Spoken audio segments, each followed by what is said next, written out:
Bachodesh Hashlishi, right? The first Maimar in Torah Parshas Yisro. We're up to page 133, column 2. In the Hebrew numbers, it's page Samach Zayin, column 2 as well. Ni Hashem lo shanisi, v'atem b'nei Yaakov lo chilisem.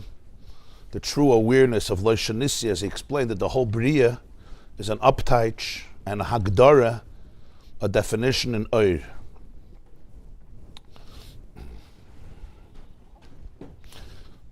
And yet we see that a person may not be transformed by this. He said it's because of the weakness.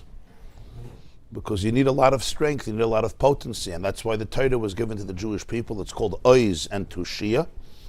Oiz, it gives the vigor to the Nefesh Elokis, to the divine soul. And Tushia, it weakens the blockages. And to explain what's the power of Torah to do this, he went into the whole discussion of Vayidaber Elokim es kol hadvarim ha'ela leimer. You remember the whole nekuda of leimer. What real learning Torah is about. That was a very, very brief and simple summation of what we learned. So now let's continue further. As I said, we're 133, Samach Zayin, column 2. Before the end of the paragraph, there's a paragraph on the bottom starts Vihine, but we're at the previous one, around 1, 2, 3, 4, 5, 6, 7, 8, 10 lines before the end of the paragraph, before the paragraph Vihine.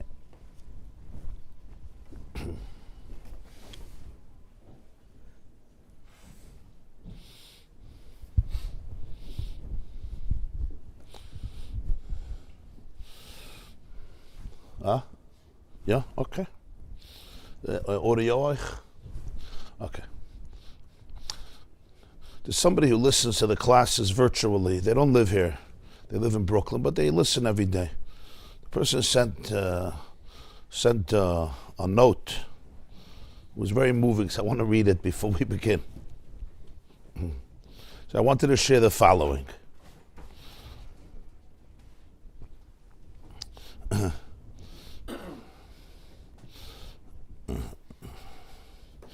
The experience of learning these Maimarim of the Balatanya of the Alter Rebbe every morning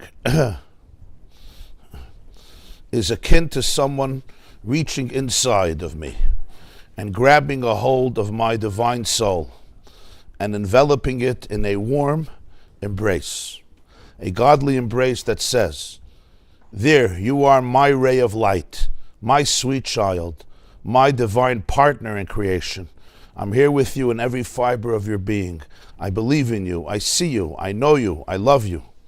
It serves as a spiritual defibrillator for my soul, an awakening jolt to remind me that our I, in quotation marks I, is so very lofty, holy, pure, innocent, curious, brilliant, and a vehicle created to serve as a source of divine light and creation. We, and by we I mean our genuine and robust I, our divine I, get distracted, bogged down by our earthly animal suit, wrappings of meat, bones, often associated with, worse, the cause of discord, stress, anxiety, pain, sorrow. And Chassidus reveals a divine truth without which we simply cannot see, live, function as the divine ambassadors of light for which we were tasked, created.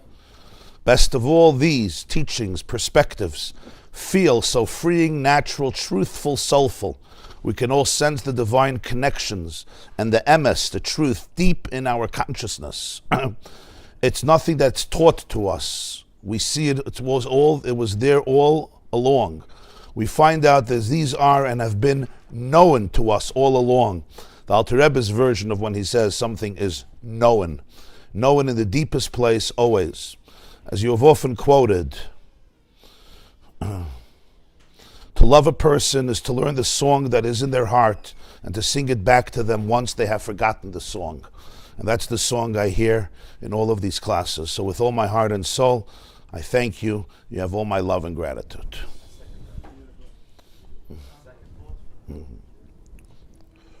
And this was a man, not a woman. Usually these letters come from women. Usually most of these letters come from women. It's the Chabini Yiseda Nitna Be'isha with a certain spiritual sense. It says Koyach HaEmunah is very strong by the women. But this was a man. And not only a man, a lawyer. And a very successful lawyer. In a man itself. There's men and men, right? Huh? We. The robust I is we. The robust I is we, right? It's scholarless. Okay. So now let's continue further. Umizeh yizbeinen hamaskil v'yipel alav. You see, umizeh, the line starts hamaskil. From the bottom of the page, it's around 15 lines. It's close to the end of the paragraph before vihine.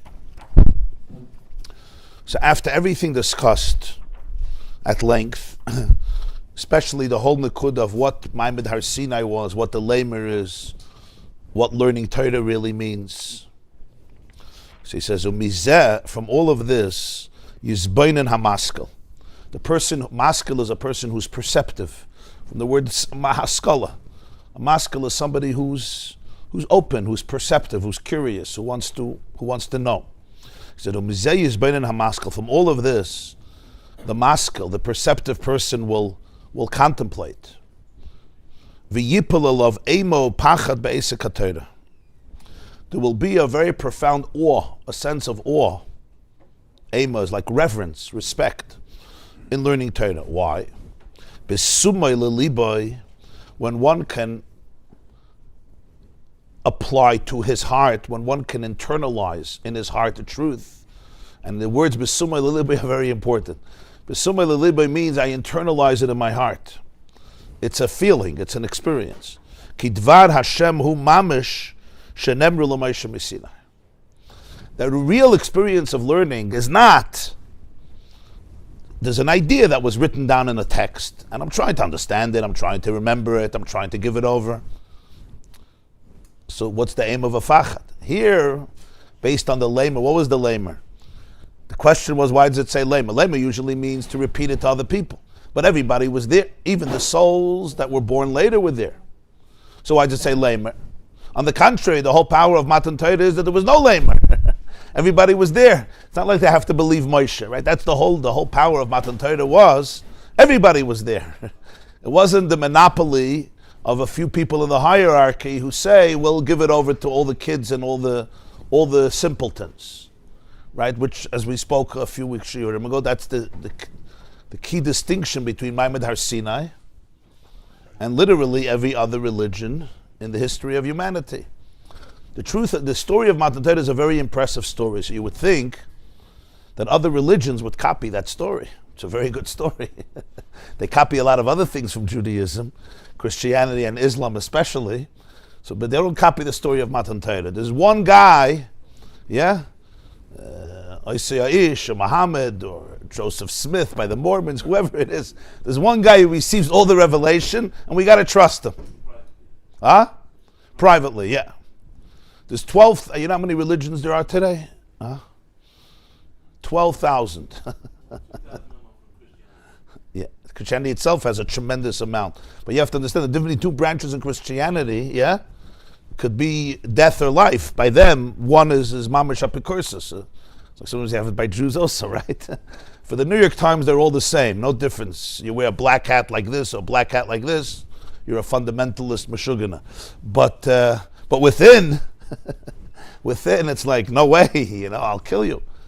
So that's today. But you're talking about for thousands of years, you're talking about hundreds of thousands of branches of religion. Nobody has this story. I was once looking if anybody has this story. I wanted to see. So I saw there was one group that has such a story. There's a branch of Hinduism that has a story that there was divine revelation. There were 1 million people there who all saw it, but they add one thing. The next night, everybody died. Besides one person. Obviously, one person stayed alive. So they have the story, but everybody died. So you're back to the one person. So there's a reason for this. There's a reason for this. Because to be able to, if I'm going to sit here, even with this group, And I'm going to tell you what dream I had last night. You might be impressed. You might not be impressed. Depends on my charisma, my gift of gab, and many other things. But if I start telling everybody what dream you had last night, right? Or what happened to you last night, you were all in Australia last night together with me, you'll know either I'm a shugana or a liar. You could tell people what happened to you, right? And in the world of emotions, that's what you should do. In the world of reality, of objectivity, I can tell you what happened to me, not what happened to you. Unless it happened to you. So it's very risky, verstehst, it's very risky to tell people, especially millions of people, what happened to them, especially when it's going to change their entire life. It's not just, you were in Australia for a show and weitergegangen. You're in Australia and now you have 630 mitzvahs, huh? One person could say that it happened to 9 people. One person could say that, but all the people and their children have to believe that.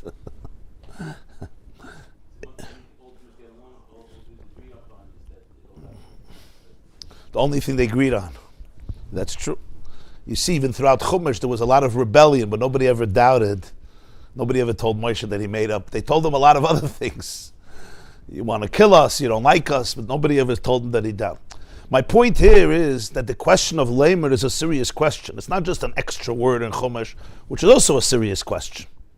But it's a word that's contrary to the whole idea of Matan Torah, that everybody was present. So why the lamer? So this is the Alter Rebbe's varte that the lamer represents a vort in what really Matan Torah is. Matan Torah wasn't just a fact and a piece of history, but rather something transpired in the DNA of the Jewish soul, that lamer, that all the Torah that you could learn, that you will learn, it's capable of being a repetition. What do I mean a repetition? I don't mean repetition saying over. A repetition, a re-experience, a continuum of Maimad Har Sinai. That's the real Nekudah of Torah. What does it mean, a continuum of Maimad Har Sinai? The Nekudah of Maimad Har Sinai was that there was the Gili of Ein Sof, Ani Hashem Lo Nissi.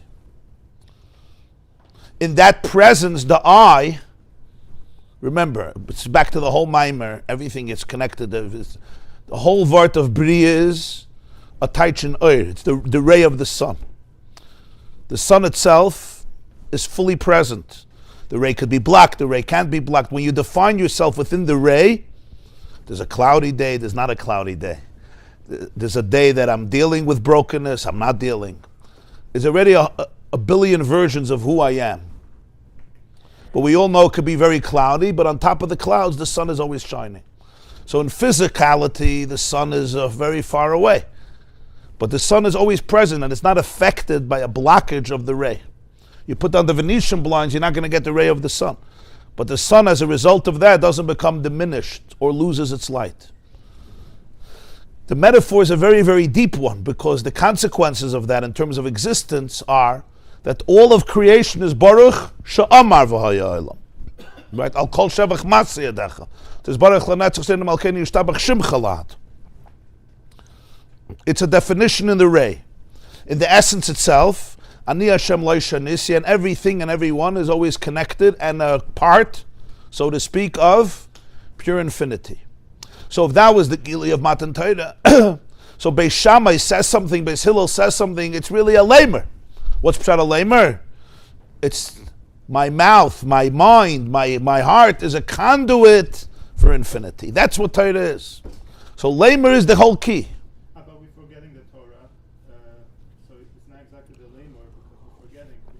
Right, this is an opportunity. There was a koyach given by Matan Torah in Neshamas Yisrael that thousands of years after Matan Torah, a Jew sitting and learning or teaching or learning together with somebody else or learning themselves, what is it? It's essentially he or she can become a conduit, a transparent conduit and channel for what happened at Maimad Har Sinai. Yeah, that's what we spoke about, that disputes are not a contradiction to infinity. Disputes are not a contradiction to infinity. Probably infinity needs to have disputes if it's to encompass all of reality. You understand? Disputes are inherent to the fabric of reality. There's blue and there's orange, there's chesed and there's gvura. There's white and there's black. Emes. God didn't create one type of bird. He created 9,000 species of birds. Not one species of mammal. 6,000 species. Not one species of fish. The herring is not the only fish that exists. There's also jalapeno herring. That's not another species.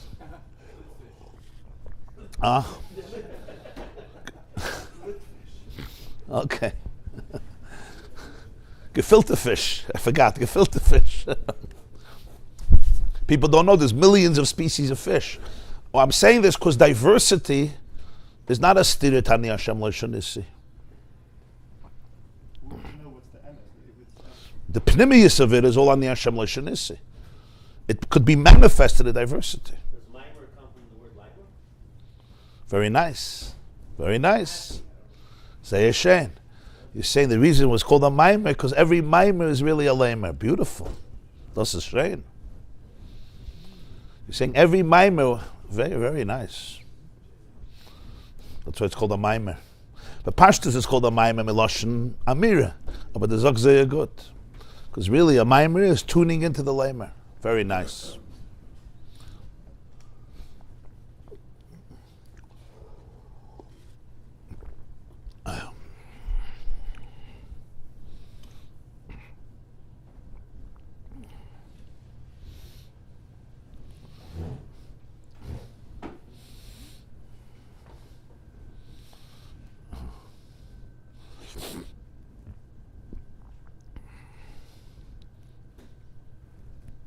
Once had a teacher, he told us a story. It's an interesting story. I'm not sure I understand it fully.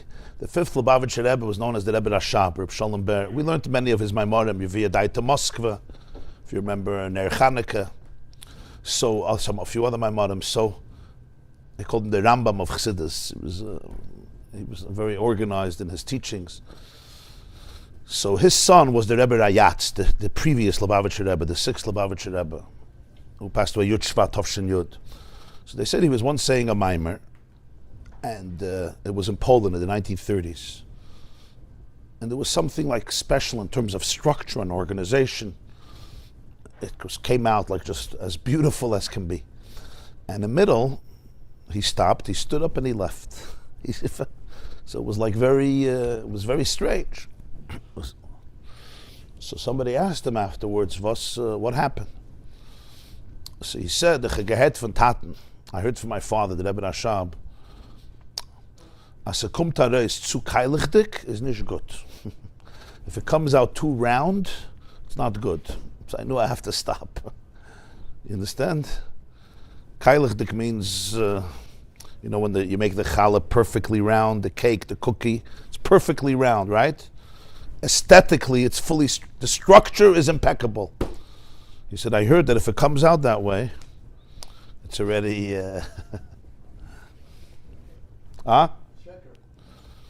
it's too many tzimtzumim. Yeah. I guess it's missing the lamer. Stop it. You said about the mimer, some saying. So he says that this. So when a person understands this, Kidvar Hashem hu mamish and emer l'Moshe Messina, that it's Dvar Hashem hu mamish and emer l'Moshe Messina, and the word is mamish. In other words, he's not exaggerating. That the koyach of Matan Torah was that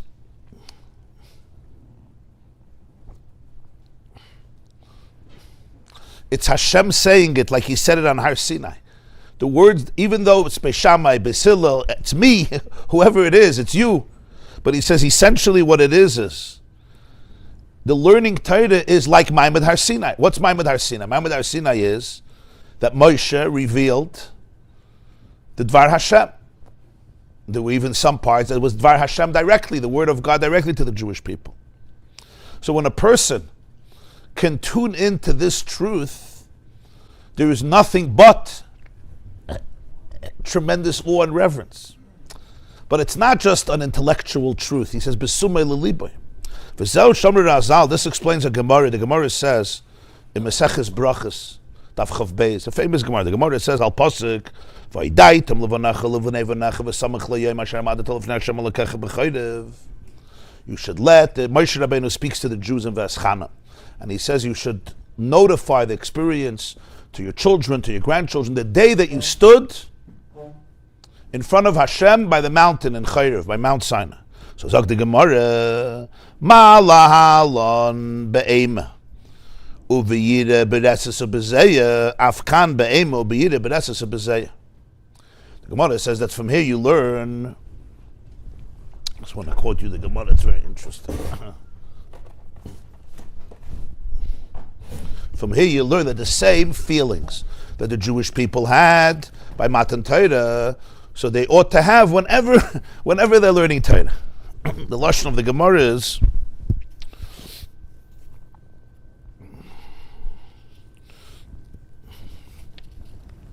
it's a brayse. It says Vaydaitam levonecha levnei vonecha. Right, we said in the Sheish Schiris, those who say the Sheish Schiris, you should let the story be known to the children. And right afterwards, Yoim Asher Amadet Lefnei Hashem Elokecha B'chayrev. So he says, Mala halan be'emo b'yira b'deses b'zeya. Exactly. Afkan be'emo b'yira. The Alter Rebbe says Chulu. He doesn't quote the whole Gemara, but that's what the Gemara says.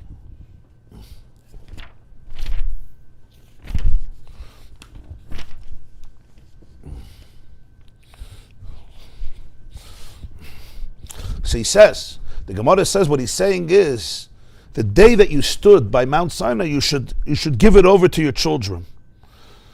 That what? What should you give over? Not just the story, the experience. That just like by Ma'amad Har Sinai they stood be'ema, with awe, be'yira, with reverence, be'reses or be'zeya, is with reses is a tziter, like a tremble and sweat. Right? It says how the Jewish people were overtaken by Yaram Vayanu. So now, Afkan, when you're learning Torah, there should be the same experience in be'emo, be'yira, be'reses or be'zeya. Asks the Alter Rebbe, it's very nice, but practically speaking, what's how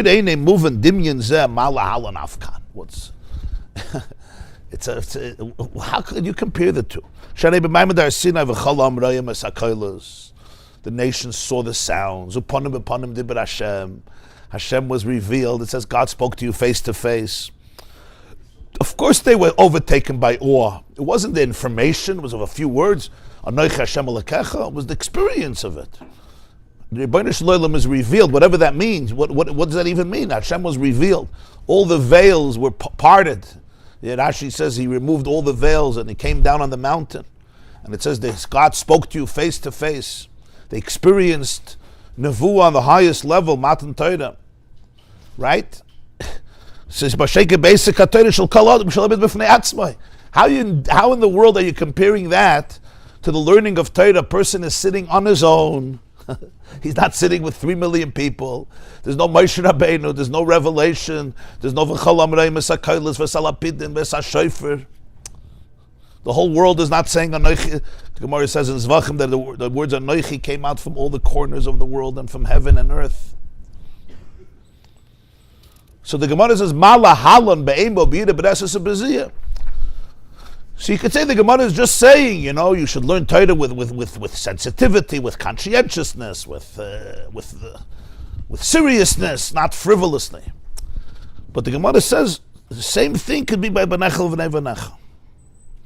Elo Inyan who the Pshat is commission is Boyer Leil ki gam Eisek HaTorah shebechol echad ubechol zman hu dvar Hashem mamish shenema l'Moshe Misinai. But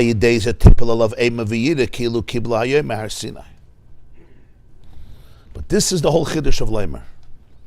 The Chiddush of Leimer is that when a Jew learns Torah the way a Jew could learn Torah, what is it?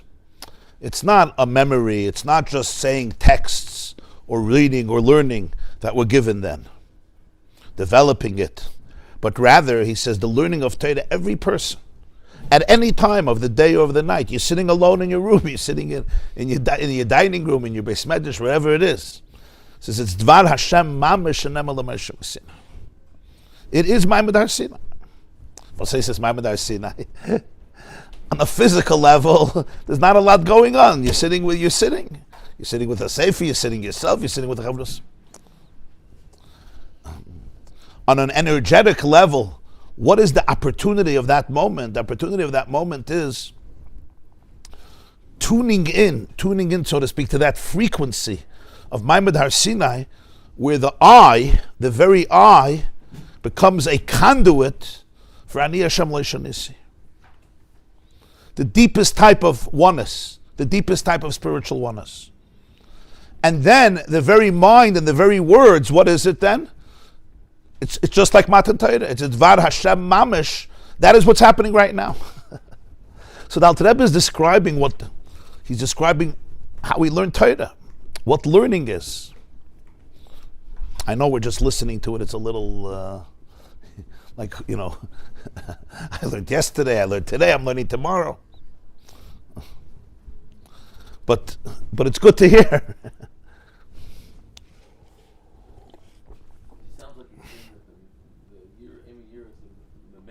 B'meila. The aim of B'yudah is b'meila. It's not even. It's not like a mitzvah. It's not a commandment. Okay, now sweat. Start sweating. Get into awe. It's also not sweat and awe because I'm afraid, you're going to come with a hammer over my head. It's a whole different type of awe. It's the awe of bittul. It's the awe of being one with the source, with the death of separateness and ego. That's the frequency. I'm using the word frequency even though it's not a good word, because frequency by definition is the way it's channeled. But that's the frequency that Tanoim and Amirayim were tuning into and learning. And he says the koyach that was given to every Jew. What is the experience of learning? It's not an intellectual experience alone that could be very geschmack as an intellectual experience. That's just the chitzonius of it. And sometimes very much the chitzonius of it. The real koyach of it is, it's the opportunity to be able to lose the very sense of separateness that defines creation at its core, which comes from words, which comes from the ray of light.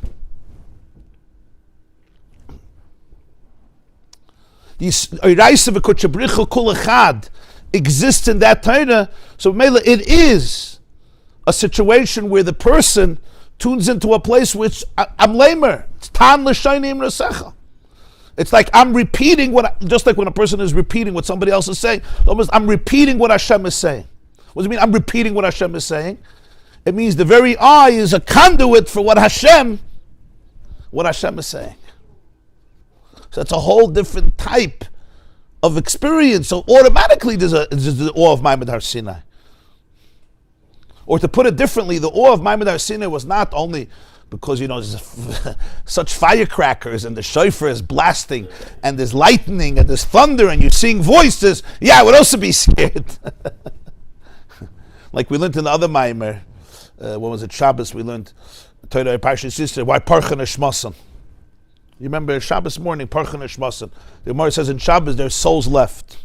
So Alter Rebbe teaches not there's souls left because you're petrified, you're done. Parchan Shmasan means the sense of separateness was gone. To be able to hold on to identity, there has to be a sense of separateness. Parchan Shmasan, if Ani Hashem Lo Shanisi, so it's like the death of ego. But Matan Torah, like the Baal Shem Tov once said, Matan Torah didn't stop. There was a word from the Baal Shem Tov, he once said, he was talking about this Gemara, Mala Halan Afkan, the Baal Shem Tov says, because Matan Torah didn't stop. The difference is only we stopped hearing it. That's what the Baal Shem Tov said. In other words, Matan Torah is something that's beyond time. It continues. Noisin HaTorah, the Taz says in Shulchan Aruch, we say, Baruch Atah Hashem Noisein HaTorah. He's giving, he's not giving, he gave. Baruch Atah Hashem Asher Nosan as HaTorah. You gave, not Noisein. The bracha is Noisein. Noisein means you're giving. If somebody gave me a wonderful gift 30 years ago, you say thank you for giving it to me. Then, not thank you for giving it right now. You didn't give it right now. The Taz asked this in Shulchan Aruch. Now we understand from this Maimer. So the Baal Shem Tov says that Matan Torah continues, we just stopped hearing. The Alter Rebbe says the lamer is that you can tune into that. There's a continuum of that. That's the koyach of limud HaTorah, of limud HaTorah in its purest and most pristine form. With such type of learning, you're not worried about an ego, about agendas. You understand about matzchonis, who's right. I'm smarter than you, you're smarter than me. This is from Moshe, so it's that we're able to connect and not understand what doesn't leave us. Because it's from Moshe. It's easier when you're Baal Tshuva. You know what I'm saying? You didn't know what the Torah is. You don't know that. You discover, wow. Hashem is I hear you. Yeah. We're there, the sun is a broken bridge, and this is what you hear.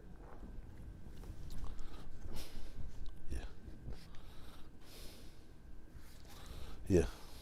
Where is the Chachmas Shal HaKadosh Baruch Hu, right? So why do we have to have our focal point on our Sinai? Because in the Kudah of Torah, he says it's a likus. It's a Reisa v'Kodesh B'richa Kol Echad. It's one with Hashem. It's rooted in Soiv of Kol Alman. It's a reflection of the Ani Hashem Lo Yishanisi. The intellectual information of Torah, that's the garb in which Torah is dressed. You're talking about Trumas, you're talking about Maestros, you're talking about Muktzah, you're talking about Ribis, you're talking about Sher Shenagach, you're talking about Asher Tam, Asher Amuad, right? You're talking about Nichsei Shavu, you're talking about Petrupas, Yisayim, whatever a person is talking about. These halachas, that halachas. It's a very physical reality you're talking about. But essentially, what is it? It's Chachmas Shel HaKadosh Baruch Hu. It's Hashem's wisdom about it.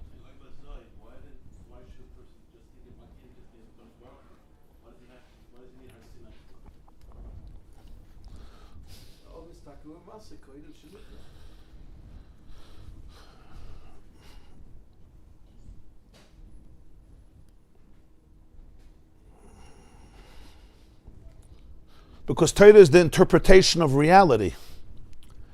It's applying this truth to reality. But what reality? The reality from the divine prism, from the divine perspective.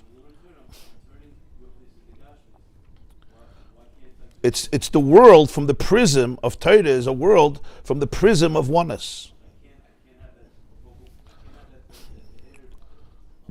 So by Matan Torah there was, he says, was given a koyach vayidabra l'kim es kol hadvarim ha'ela. Not just it should be now I'm saying these words. That all the words that will ever be said should all be lamer. Should all be tuning into that.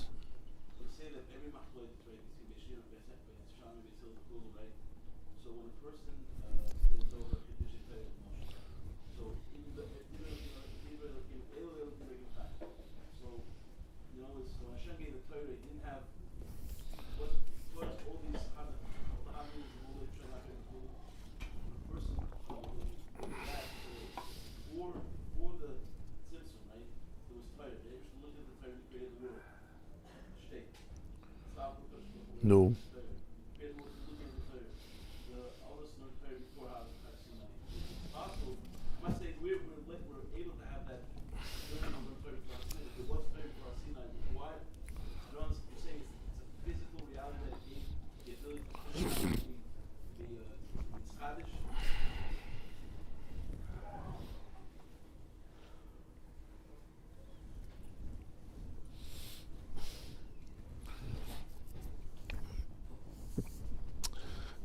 You just see without the Rebbe says what learning is.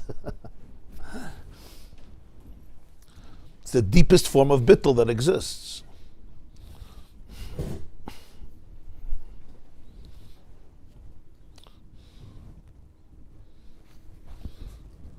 It's the deepest form of bittul, but it's required to do it inside differentiation. Yeah.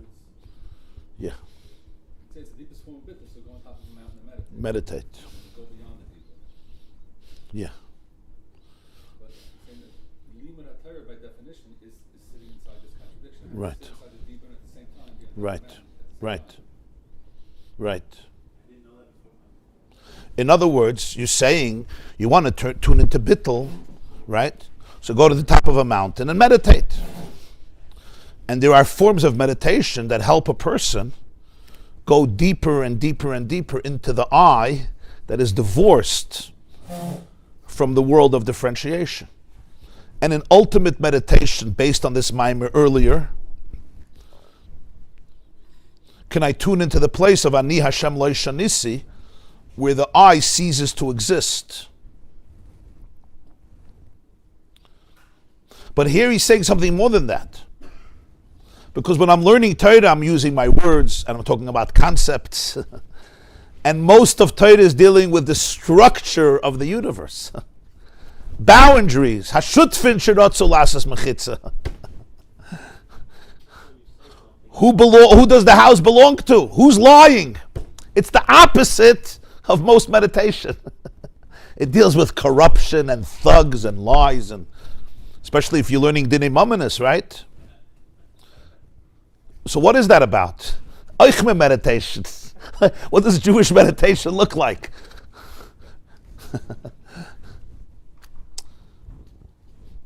That's the whole, Baba Machteres, yeah. Ein loy damim, kill him, don't kill him. If you kill him, it's not a problem. If it's your father, don't kill him. Everybody else, kill him. He came to be killed, kill him. Whatever it is, Nezek, Tsar, Ripu, you learned Marshas Mishpatim, Dinei Avdus, Dinei Nizikin, right? Shor, Bur, Mava, Hever. So you're saying, yeah, well, you have to know how to run a society. And that's the word. That the Ani Hashem Lo Shanisi of Torah is one that lives in a world of differentiation, of borders, of boundaries, of structure, in a world of words. We're talking about dibur. So that's the link. It's the link that the oneness is not only experienced on a level of transcendence, but that within a world where you're using logic, you also have to use logic. The Tanoim and Amirayim were using logic. There was a svara why Rabbi Akiva held like this, and the Meir held like this. Why Rav holds this and Shmuel holds this. And the Gemara will say, he says this, he says that, he says that. So you're talking in a world where there is differentiation, there's different perspectives and different paradigms. And that's the vart. that is my Medar Sinai.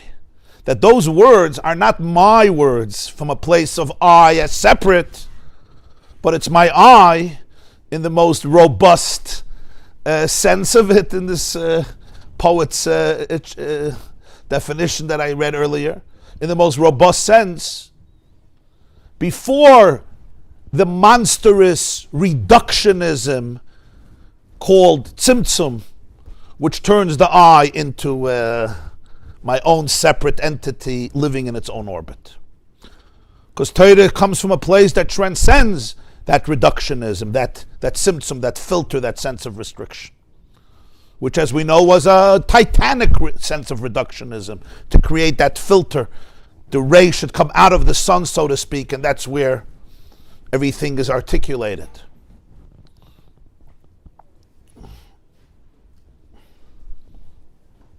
And this was the tremendous tainug. The tainug. You see, when the Alter Rebbe speaks about Torah, there's a tainug, there's an ecstasy there. That it's not a regular ecstasy. It's not just if you're an intellectual and you learn a geschmack piece of Gemara, it feels good. That's also true. Lahavdil, a mathematician, solves a problem in mathematics. It feels there's a tainug that comes from seichel.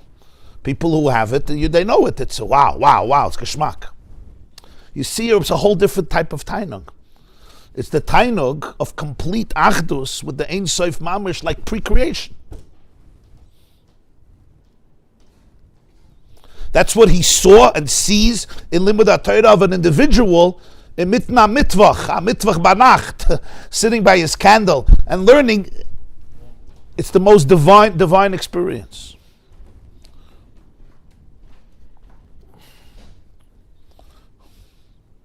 But this type of learning takes an avodah, because it comes from, there's a tremendous refinement in it.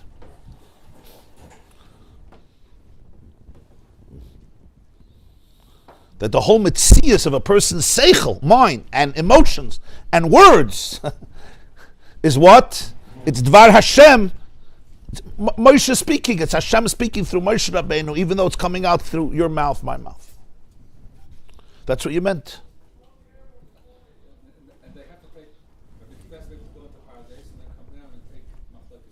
Yeah. Yeah.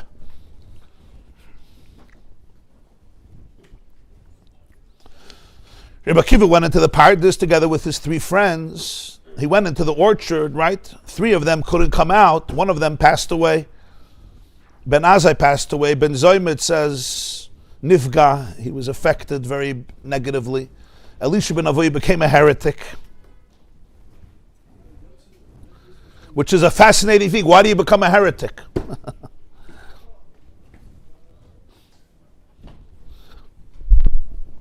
Huh?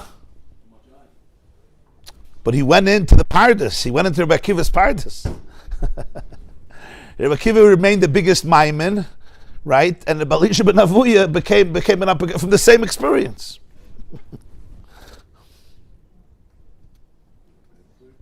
Huh? Bad trip. Well said. Well said. You said that well. Huh? Something happened, right? And Elisha ben Avuya was no. He was the Rebbe of Rabbi Akiva. He was the Rebbe of Reb Meir. The Gemara says Reb Meir was the Watana that nobody could understand because of his depth. The Gemara says in Eruvin, Lo Yodach Hamlam Lo Saf Daite. Elisha ben Avuya was his Rebbe. So you're talking about Elisha ben Avuya was considered one of the Gedolei Hadar, like on the level of Rabbi Akiva. Huh? He was a friend of Rabbi Akiva, teacher of Rabbi Akiva, and Reb Meir continued to learn from him even after he was he left Yiddishkeit. He was Makat. The Gemara says Makitzitz Benatiyas. So what did he see? Something happened there that he saw, and he couldn't make peace because he went into the paradise.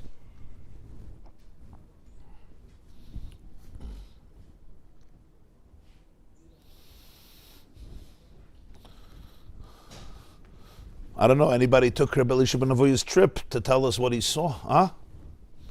He saw something and it was over. I'm done. Aber etwas, was hat dort gesehen that he didn't see before? Rabbi Akiva nichnas b'shalom v'yatza b'shalom. He went out in peace.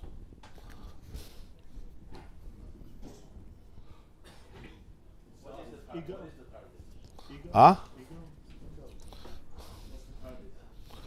There was something about the oneness that he experienced that could not be translated into the fake world. Huh? I know the words. He saw matat, he saw this. It says before they went in, Rabbi Akiva said, Al toimru mayim mayim. Don't say water, water. So Rashi says it's going to look like water. It's not water. Al toimru mayim. The Gemara in Chagiga daf tesva. Al toimru mayim mayim. The Alter Rebbe teaches, Al toimru mayim mayim. There's mayim elyonim and mayim tachtonim. The 2 waters were separated. It was one. Everything was water, and then Hashem separated the water. Al toimru mayim mayim. Don't think it's really 2 separate waters. Mayim elyonim. Mayim is pleasure. It's like the orgasmic flow in Kabbalah is called mayim. Mayim nukvin, mayim duchrin. Feminine waters, masculine waters. The flow of pleasure, of intimacy, is called water. Mayim elyonim, mayim tachtonim is there was a separation in the water. There's the higher water and there's the lower water. So Rabbi Akiva said, Al toimru mayim mayim. Don't think there's 2 waters. That ability to be able to bring back the oneness into a world that's the opposite of it, apparently, is very, very, very subtle, very complex. And from what we see from the Maimonim, it's the Nekuda of Yiddishkeit. You have those who don't go anywhere. They live in the world of differentiation. Spiritual seekers, they take their trips. But once you take the trip, how do you come back? How do you integrate it in a serious way? What's fascinating about Rabbi Akiva is when you learn about him in Shas, there's always arguments, machloikasin, in very, very nitty-gritty of halachas. You know, how you makriv a carbon, like very detailed, and he's arguing. And for an argument, you have to take the other person seriously, and your own argument seriously. You can't just say blah, blah, blah, legabe ein soif, it's all one big joke. But isn't it a joke? Kabbalah and Halacha. Huh? Kabbalah and Halacha. Kabbalah and halacha. Now, Kabbalah, I'm not talking Kabbalah as a philosophy. I'm talking about Kabbalah as an experience. Kabbalah, fine, it's another book. So you read a book, you read this book, you read that book. It's information. It's like a recipe book. You ever read a recipe book? You don't become flour and almond nuts, right, and baking powder because you read about it. But what if you do become baking powder?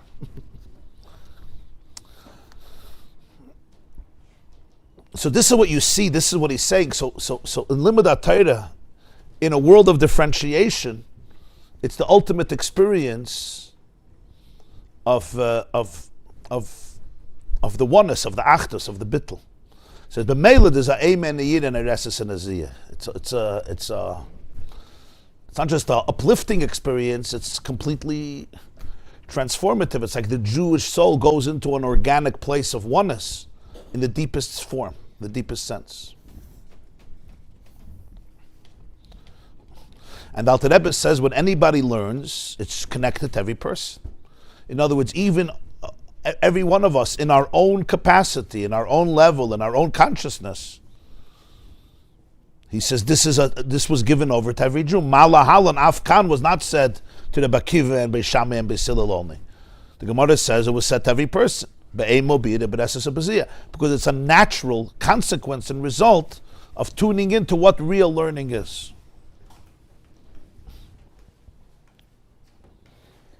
Well, you're saying that he couldn't integrate the experience into the There was something he couldn't integrate. It was either the world of halach is a world of differentiation, right? Rishus HaYachid, Rishus HaRabim, sunrise, sunset, mincha, ma'ariv, achilas pras. It's a world of differentiation.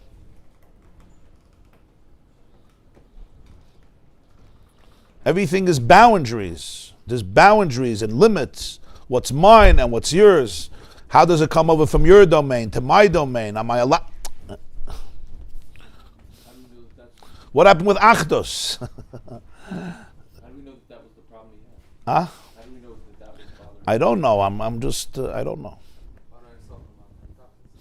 Huh? The Lamata din Tachlis, that's the challenge. Lamaila din Katz, it's fine, you go up endlessly. The Lamata din Tachlis, as far as you go down to hold on to Erin Seif,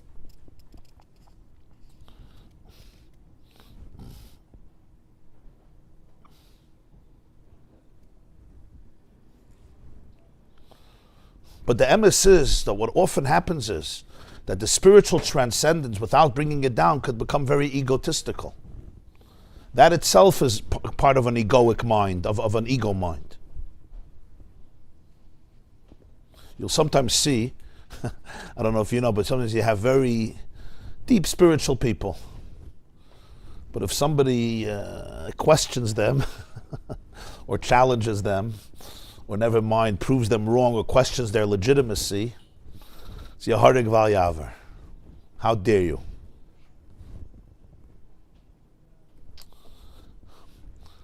Right?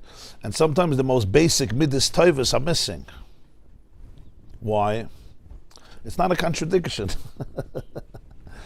It wasn't brought down into Kalim. In other words, in the place of transcendent meditation, of nirvana, where all is one and one is all, yeah.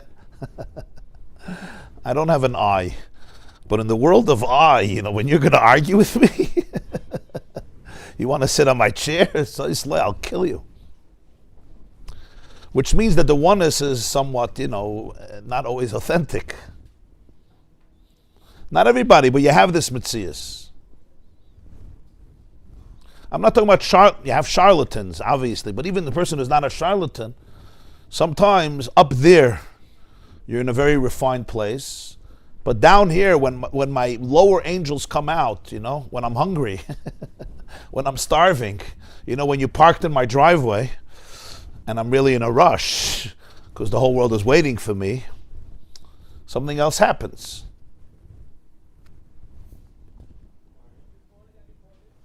Right, some of the greatest stars, celebrities in the world, They can't sustain marriages. Why can't they sustain marriages? Because they want their wives to also worship them, and they're not ready to worship them.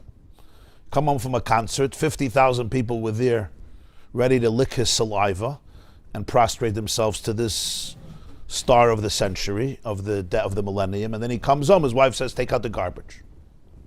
Really, me? Why aren't you also bowing down to me? It's very hard for people to make that connection. Now, during his songs, he was talking about gewaltige Inyanim, of Achtos. But when the ego comes back, when my insecurity comes back, you're dead. Don't.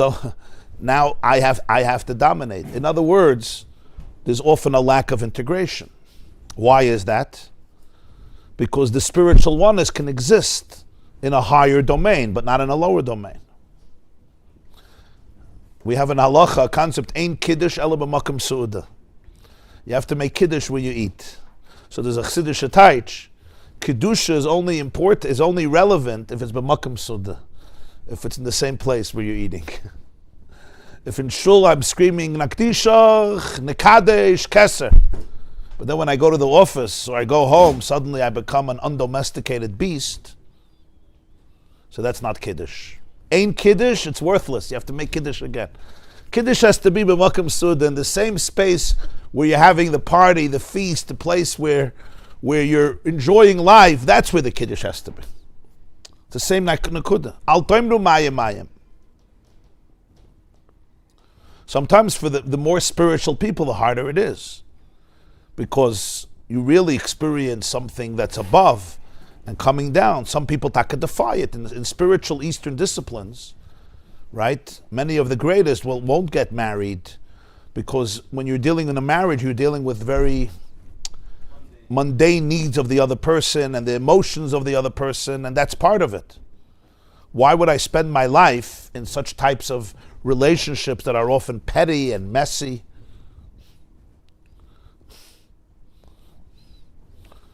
I once read a philosopher, he wrote, he never got married. I think it was Nietzsche, a big philosopher. He wrote that family relationships, he says, are the most messy, babyish, petty, small-minded, insignificant, little babies fighting about nothing, you know? You made the Sheva Brachas, right? You got Bracha Achrita. I mean, in our circles, in his circles, it was something else. So this is where you're going to live in. But al pi Torah, it's not that way. Lo tov yos adam levade, right? It's through family relationships that you learn to connect the whole world. Why? Because guess what? We're petty. People don't like hearing it. We're petty. We're also small. We're not just big. I could say we're big, we're large. It's beautiful to say that, because we are large, but we're also very small. Right? You took my parking place. I'm very upset. You ate my chicken. I'm not forgiving you so fast. You're sitting in my chair in shul. You know what I mean? Suddenly, Ani Hashem Lo Shanisi is irrelevant. Get out of my chair. And even if I'm nice, right? You understand what I'm saying? The last piece of sushi by the Kiddush, who's getting it? So the question is, do you talk to that part of yourself, or you don't talk to that part of yourself? Your wife said something to you, yeah? About, I don't know, something you said at the Shabbos table, and you're triggered. What happened to Ani Hashem Lo Shanisi?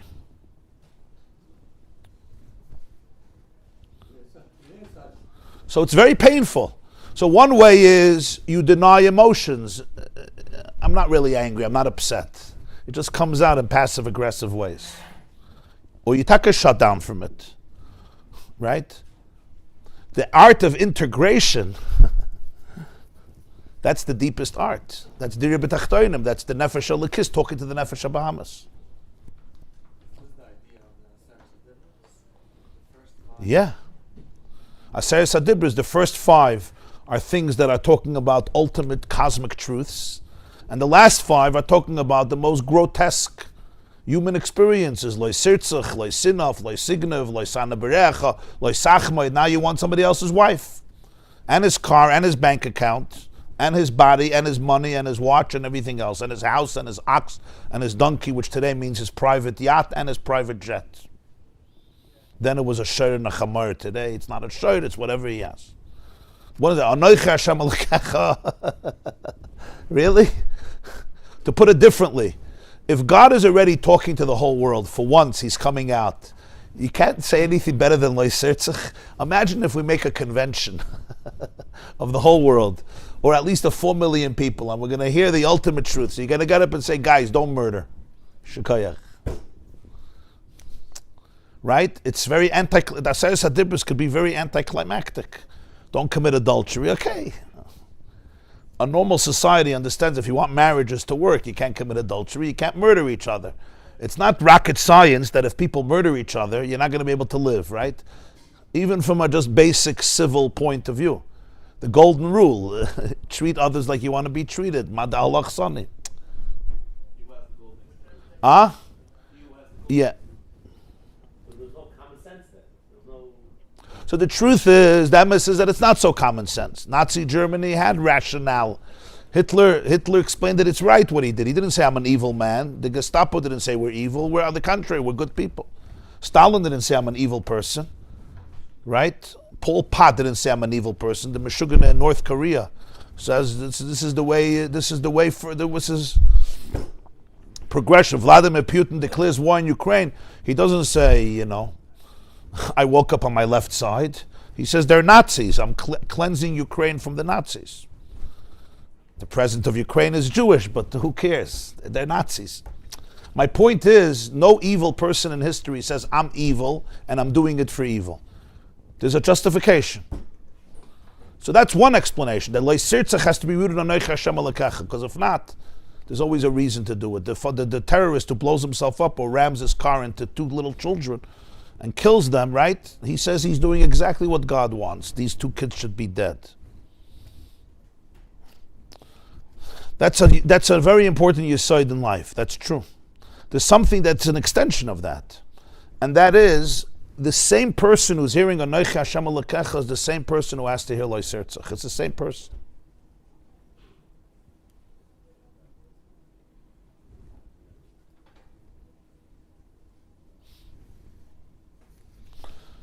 And that's real. That makes it authentic. Ein kiddush ella b'makom suda. Anochi Hashem Elokecha has to be spoken and could be spoken to the person who's capable of murdering another person, or stealing, or lying, or committing adultery, or going to court and testifying falsely. Would you say, no, not me. Not me. Yeah, me. Intoxicated, you have a hard moment. Lo Sirtzach exists on many levels. I could murder somebody physically, I could murder somebody emotionally. Also in the name of God, right? It's also a murder. The Gemara says, Amal b'pnei chaveda, it's also murder. Right? We all know that. Emotional murder is murder. It's the same Aseret HaDibros. Why is it the same Aseret HaDibros? First of all, because people need to hear it from God. It should be absolute. It wasn't what he said, it's who said it. It's divine.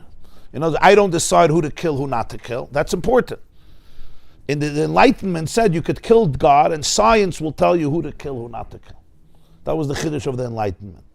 That logic is enough to tell people to be civil. The Enlightenment, the Haskalah in Europe believed that if people get an education, especially in science, and there's individual power, most people are normal. Who wants to murder people?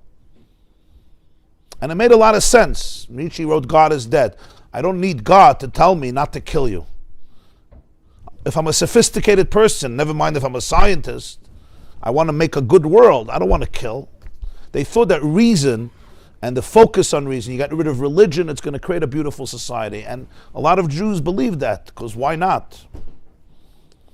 Right? But the place where the greatest enlightenment took root, which is Germany, became the nation of the greatest murderers, but justified. It wasn't where bad people. There was a racial theory to make the world a good place. Because the human soul is capable of the worst darkness. People don't realize that. They forget that. deep down a person is B'Tselem Elokim, but how that can be distorted is incredibly horrific. On a more subtle level, what it really means is that the whole point of Aseret Hadibros is the integration, the synthesis. So Noich Hashem Elokecha and Lo Yisirtzach, it's the same person. Ein Kiddush Ela B'Makom Suda, Al Taimru Maya Maya.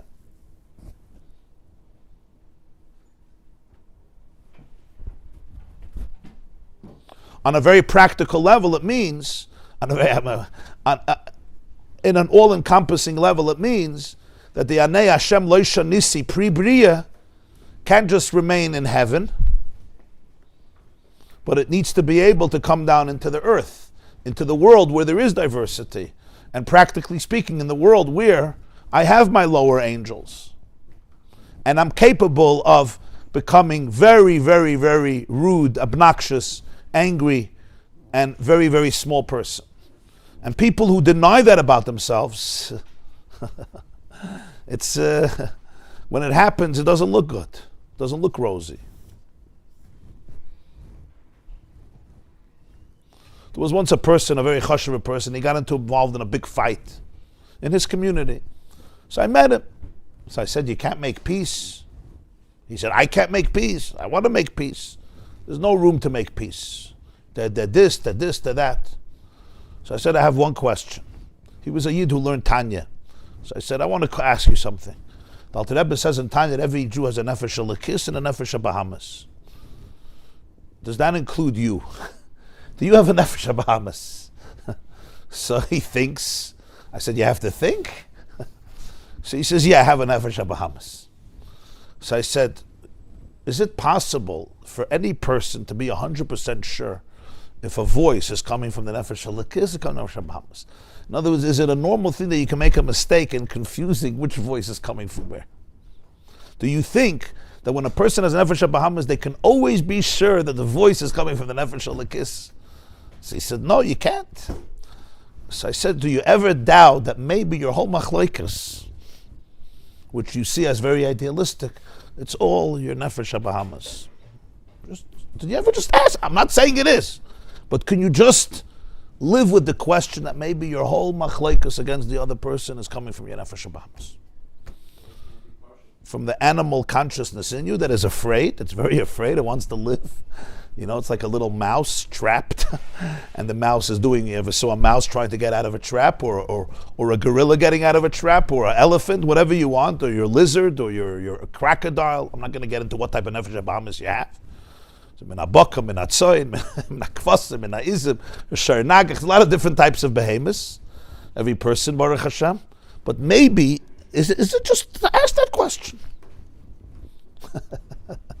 He looked at me and said, "Was verstehst du?" He gave me a Misha Beirach.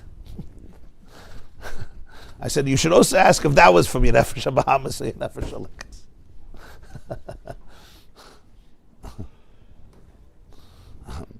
So he says, it's your ego mixing into mine. I said, maybe. I'm not saying I don't have a nefesh Bahamas. I'm just saying, maybe. But you should just ask the question.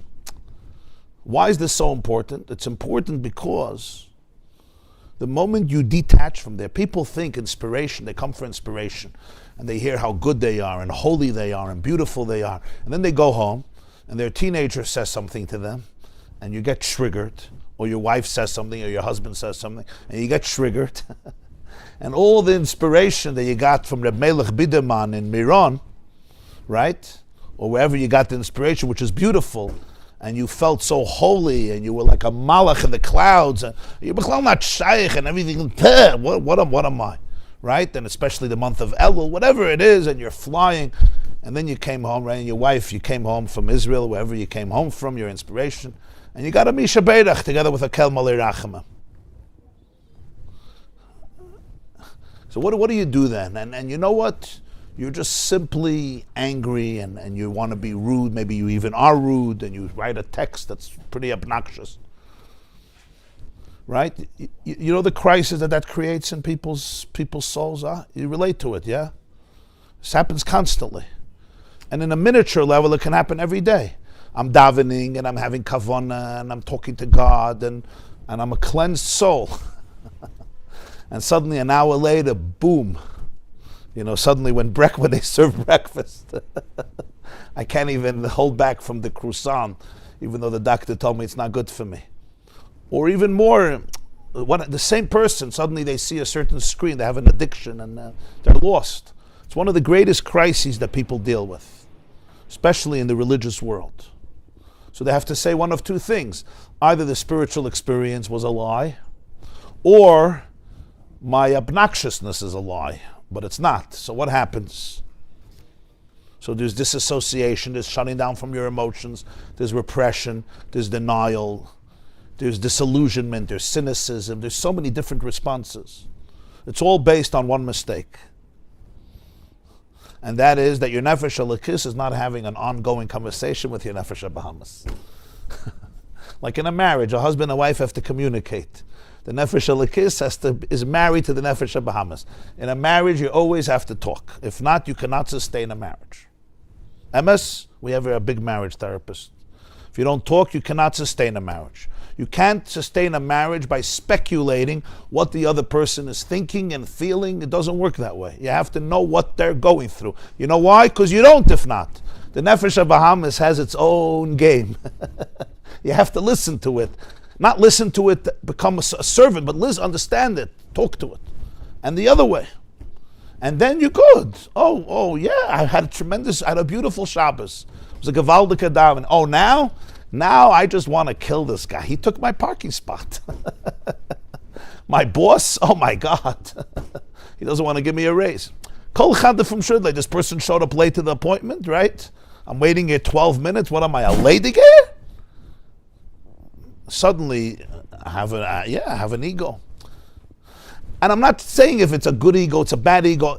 That's another conversation. The conversation is you have to talk to that part of you. The part of you that's capable of stealing, part of me that's capable of stealing and lying. Lo Sirtzich is the same as Seres Adibris.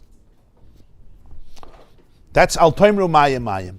That's what Rabbi Akiva taught. Nichnas b'shalom v'yatza b'shalom. Rabbi Akiva had a good marriage.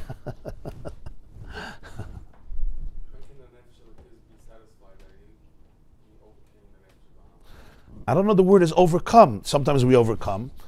Sometimes the most important thing is to understand that avodas Hashem does not mean that I don't experience all the experiences that come because I have an animal inside of me that's trying to survive.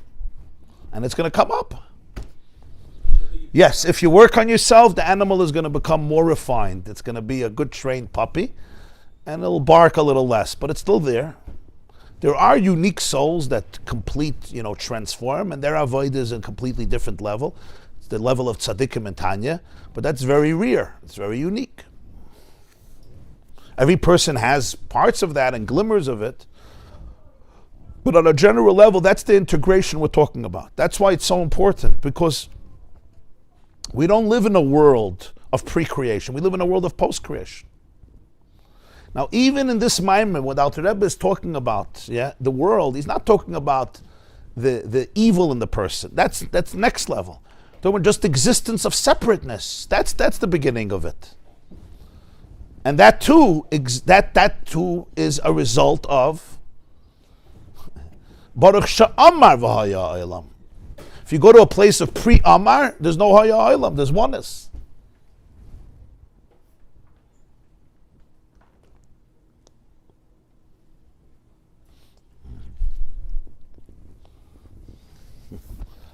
I once heard from the Lubavitcher Rebbe of Art. It's one of those things that stays with you. He said, why is it that Mincha Yom Kippur, he started to cry when he said it, it was very emotional. Mincha Yom Kippur, what's the Kriyas HaTorah? Shachris Yom Kippur, the Kriyas that is the first half of Acharei Ma'is, the Avodah of Yom Kippur. Mincha, don't sleep with an animal, Don't sleep with your mother. Don't sleep with your sister, right? Don't sleep with another woman who's married. It starts off, Kamaise Eretz Mitzrayim, don't follow the promiscuous ways of Mitzrayim and Eretz Canaan, all the abominations, and he gives a list. The Rebbe Pasha started to cry, he said, He said, Gewalt, a Yid sitzt in a kittel. He's in a kittel in a talis, among many Jews. It's already before Ne'ilah. He's been living a holy life for the last, from the beginning of Yom Kippur's, Daimim Kamalachim, like an angel.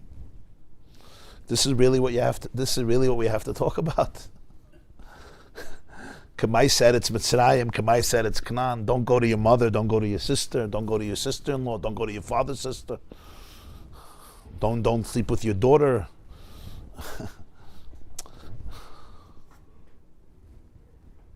Right? Imagine the highest, deepest moment, people are inspired, they're glued, they're enthralled, and somebody has to get up to speak and says, nobody should touch children, nobody should murder anybody, nobody should go to their mother and do things that are inappropriate. You couldn't have say a shayna divrei yisoidus. It's like a shayna word for Reb Nachman. Talk about God, I don't know, talk about the soul, talk about holy things. So he said the answer is the name of the parsha is Acharei. Parshas Acharei. In Torah everything is bediuk. Parshas Acharei just means after, but the name represents the soul. He says Parshas Acharei is about one thing, after. Acharei, after. He says what the Torah is teaching us is that in any experience you always have to remember there's an Acharei. What's happening after? There's a day after the wedding. The music stops. So you say, why disappoint us? It's not disappointing you. This is the truth. The wedding is only as potent as it's going to be the day after the wedding. The vacation, the romance is only as potent as it's going to be a day after the vacation. You're not trying to spoil the party. You're trying actually to hold on to the party. Yeah. The oneness is only going to be as powerful as the day after the oneness. The trip, as you put it, is only as powerful as after the trip. No, I'm in a trip. The Yiddish is an expression, the chapst fegelich im bosom. You know what fegelich im bosom means? You keep your birds in your bosom and you think you have them. Well, in the olden days, before the Wright brothers invented airplanes, people thought they would take a bird in their bosom and jump off a mountain and fly. The problem is the fegelich im bosom doesn't turn you into somebody that flies. It's a very interesting expression in Yiddish. The Yiddish has some good expressions. You understand? I have a bird in my bosom. The bird flies. I'm not flying. So I'm flying. I'm in a spiritual trip. You're not. Okay? The mushrooms are flying. It's important because people don't realize this. It's acharei. It's very enthralling. It's very exalting. Huh? Right. So why should so let's not go there. Let's not have Yom Kippur. No. The power of Yom Kippur is acharei. Its potency is, what am I going to be left with afterwards? Now that's not so easy. I want to go back. Why should I come back even? Nichnas b'shalom v'yatza b'shalom. That was Rebbe Akiva's chiddush. It's not only because you're weak. So you're not, so stay there. It's because that's the kavanah of Achdus Hashem. That's what Alter Rebbe is. It's not just because we're weak people and we're a bunch of liars and we're not as inspired as we think we are. So wake up and smell the coffee and remember who you are. It's much deeper than that. It's even if you could stay on the mountain, you could stay in Yom Kippur. That's not the kavanah. It's acharei. The kavanah is always what happens after. So by Mincha Yom Kippur, we say, you know what? Tomorrow I'm not going to be in a kittel anymore. You know, Yom Kippur and Sukkot is going to end. I'm going to be somewhere else. And suddenly there's going to be a different self that emerges. Will Yom Kippur have any message for that self or no? If yes, it was Yom Kippur. If not, okay. Another spiritual hallucination. Is I typhus? Huh?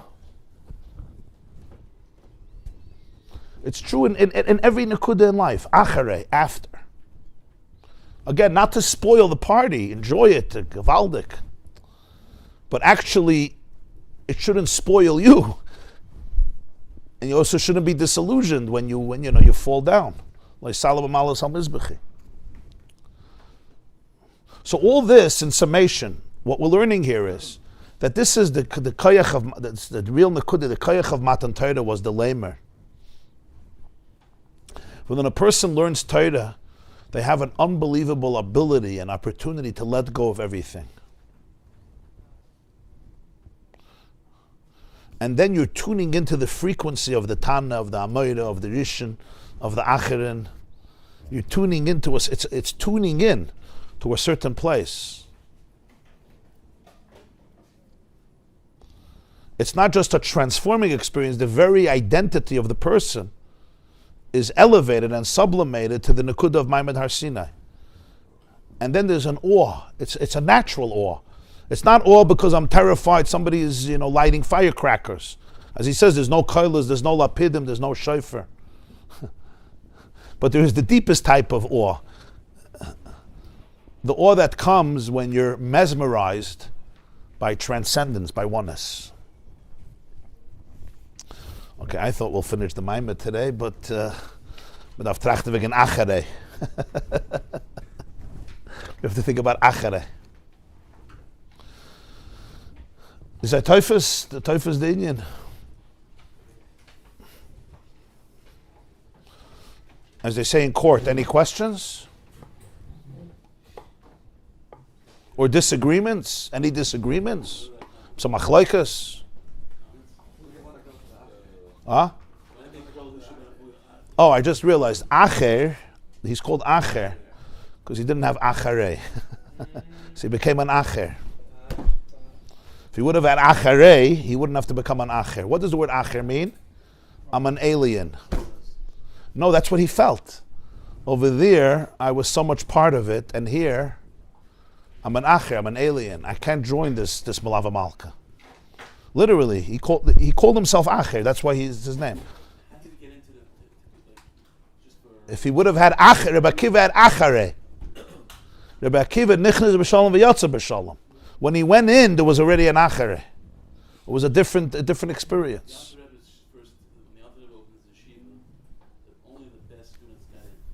No. Yeah. Acher was the Rebbe of Rabbi. Yeah. So he was extraordinarily developed, right? Rabbi Bachodesh said he became great because he saw the back of Rabbi. Just 1 second. I just want to announce. Tomorrow is a women's shiur 9:30, and we're going to resume this shiur. Hopefully, I want to finish Thursday 7:45 a.m. No, Thursday 7:45 a.m. Tomorrow there's a women's class here 9:30. Everybody have a beautiful day. I'm sorry, yeah. He was a Torah sage par excellence. Yeah. So what was he possibly? How can you say he couldn't relate to this? He was the consummate Torah sage. Okay, that needs Hesber. What happened to So him? you're saying that down here, you're saying he messed up. Yeah. The fact that he got up there, the fact that down here he mastered down here. Right. Right. Yeah. So what did he mess up upstairs? It's like that. Enough reden mehr.